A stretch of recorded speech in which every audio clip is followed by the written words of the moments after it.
If you were still on Capitol Hill, would you vote to raise the debt ceiling again? The only way I would vote to raise the debt ceiling is, as John Boehner outlined, we see a dollar-for-dollar decrease in spending over that same period of time. And secondly, we absolutely have to pass a balanced budget amendment.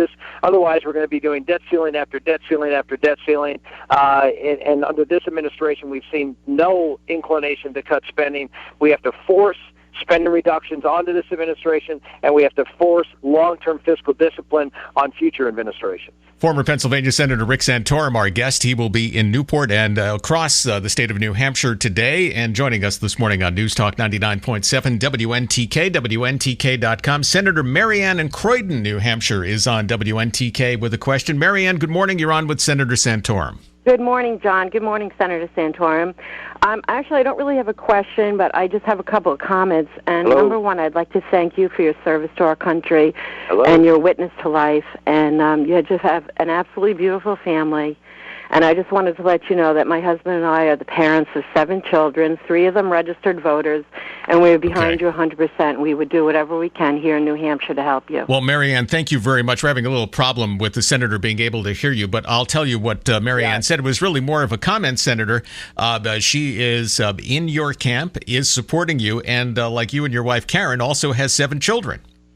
Yeah, wonderful. Well, thank you. I didn't hear her. I apologize, but I'm sorry about that. But I appreciate the support, and we've been working very, very hard. I think this is my 16th or 17th trip up into New Hampshire, and one of the things that I appreciated very early on in my trips up there is the folks in New Hampshire value hard work, and they value someone who's going to go out there and step in front of them, take the tough questions, get a chance to be measured up by folks who take this responsibility of choosing presidents very, very seriously, and I'm looking forward to that, today and in the weeks ahead. You've probably been here more than any other potential candidate, and even those who have declared for the presidency in 2012, Senator Santorum. Latest WMUR CNN poll only put you at 2%. Are you surprised about that, or at this stage of the game, do you ignore the polls? Yeah, I don't really pay much attention to polls right now. I think those polls and just about every other poll I've seen says that 90+% of those folks say they haven't solidified their decision yet. So this is very, very early on in the process for me as someone who's been out of the public eye for quite some time, and not someone who's a household name by any stretch of the imagination. I mean, we've got a building block process, and we're doing it the old-fashioned way. We're doing it the way that I think the folks in New Hampshire appreciate, which is one coffee shop at a time, one Dunkin' Donuts at a time, and house parties and town meetings, and those are the things that over time. What I hear a lot is, as people come to their 4th and 5th time seeing me, is they want to see everybody. They may have people that they know or that they're comfortable with, but I think it's a very wide open field. And I feel very, very good about the response I've gotten up there. People like Marianne and others who have been exposed to us and like what they see, and are going to go out and start talking to their friends. It's retail politics, New Hampshire style, with former Pennsylvania Senator Rick Santorum, our guest on WNTK WUVR. We have a Facebook question from Jeff. In this part of the world, as you will see when you get here, we have a number of community banks and credit unions. And Jeff's question for you is, have the changes to financial regulation gone too far, and will they kill community banks and credit unions? Well, they're going to kill a lot of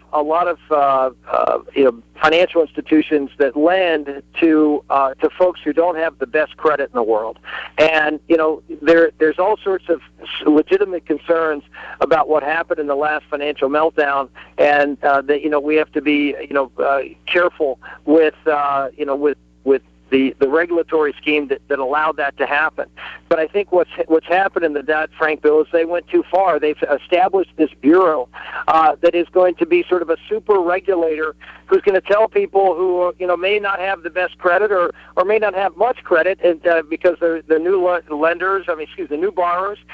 And they're going to be very dictatorial as to what kinds of loans they're going to be able to have, approving loans. I mean, this is going to be a very heavy-handed government bureaucracy, which ultimately is, I think, going to create real credit problems for new borrowers as well as those who've had a little bit of a checkered past at borrowing. That is not going to be good for the economy, and certainly not going to be good for these folks who want to try to turn their credit lives around and turn their lives around so they can participate in the American dream. Former Pennsylvania Senator Rick Santorum, our guest on WNTK, WUVR. Senator, how do you position yourself over into what is a very crowded area of social conservatives in the Republican Party? You have potentially Michelle Bachmann, who was here in New Hampshire yesterday getting in the race. We don't know about Sarah Palin. She's coming here in the next week. How do you position yourself in a pretty crowded field?